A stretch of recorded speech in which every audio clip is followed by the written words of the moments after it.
Well, moving on to Nigeria now, where a nationwide strike by the academic staff union over allowances and other concerns is crippling learning at the country's federal and state-owned universities. It's been almost 7 full weeks since Nigeria's university lecturers went on strike on July 2nd. Many students, like this 23-year-old psychology major, worries that precious time is being wasted.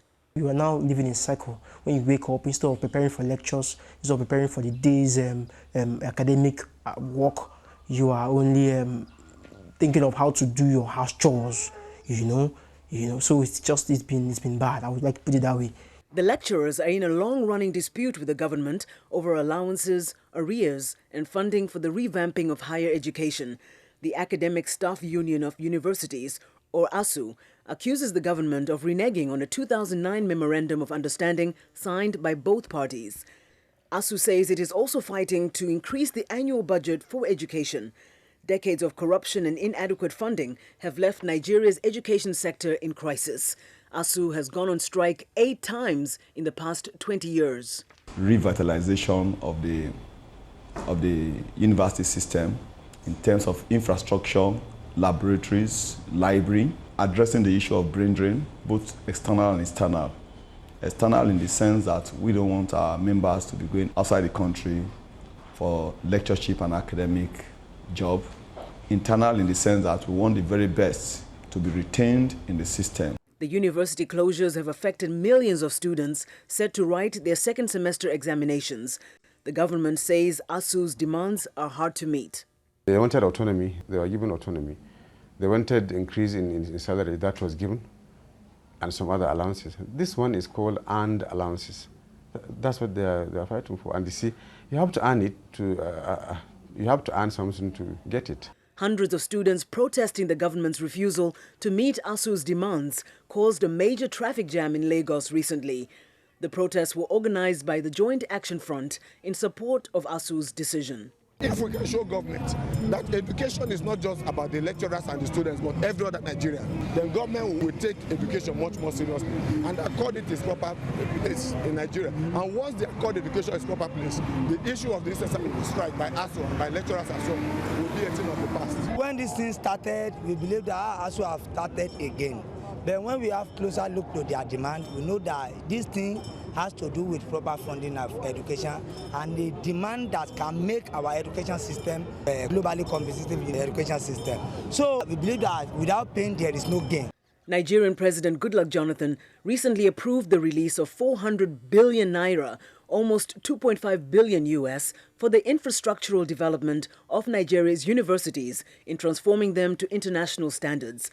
Discussions are currently being held and hopes are high that if ASU is satisfied with this recent development, it will end the strike.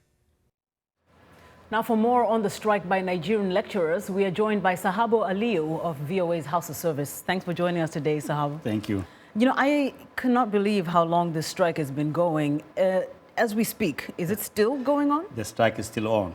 There was hope that earlier this week that the strike will be over, that the two sides will come together and reach an agreement. But that, from my understanding, that talks failed as of yesterday. So the strike is still on. So this amount that we mentioned that is being pledged by President Goodluck Jonathan, 400 billion naira, right. What is it supposed to do, and could it end the strike? Well, we hope so. It's supposed to provide for infrastructure, as it was said earlier in the piece that you voiced out. It was supposed to provide for infrastructure, and it was part of the Memorandum of Understanding which was reached in 2009 for the 400 billion. But the earlier negotiations earlier on was said it was said that the government doesn't have that amount of money. And glad to hear that the government has found that amount of money, and we were hoping that that would end the strike. But what I heard, because I handle one of the education programs in House of Service, a newly introduced one, was that actually the other issues were just a smoke screen by the Academic Staff Union. What they are really after was what the spokesman of the National Universities Commission said.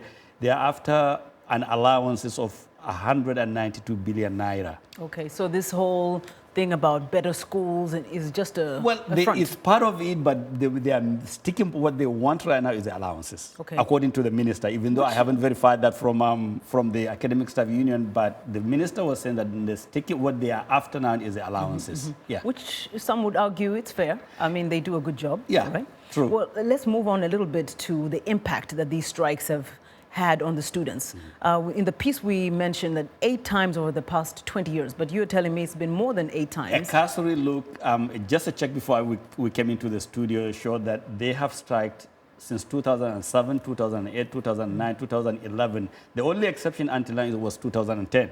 They have struck almost every year since 2007. Yeah, and the impact is a lot of these students, there's no end game. There's no time to say, well, if I started university today, I will end up in the next 2-3 years. As a result of that, the part of the drain is not only in part of the academic staff union, but also students. You find parents opting out to go to the neighboring countries with lesser facilities, less qualified teachers. At least there is a stability, you know, when your son or daughter will graduate. Whereas in Nigeria, when your son goes to the university, only God knows when he's going to graduate.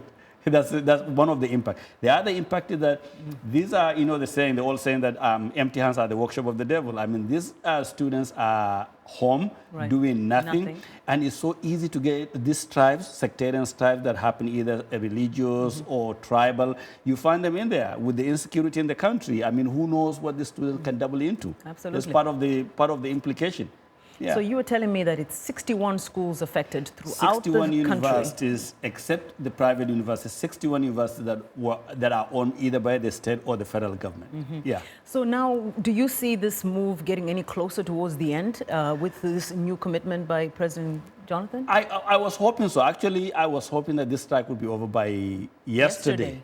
That was my hope, with the pledge that the government is releasing this amount of money, and there was another 100 billion naira which was collected through donations by private companies and well-to-do individuals that will be shared between these 61 universities. So I was hoping that by yesterday the strike will be over. I don't know, and I've been trying to reach the minister since yesterday just to get her reaction about this money being released and if that would bring an end to it. We could neither reach the ASU and the yes. As soon as you do, let us know. We will let you really know. hope it ends soon. We hope so too, because at least it would. And we have to go, but yes. Thank you so much. You're welcome. Sahabo Aliyu is a reporter with VOA's House of Service, and he joined us today on, of course, Africa 54. Well, we do want to know what you think about Africa 54.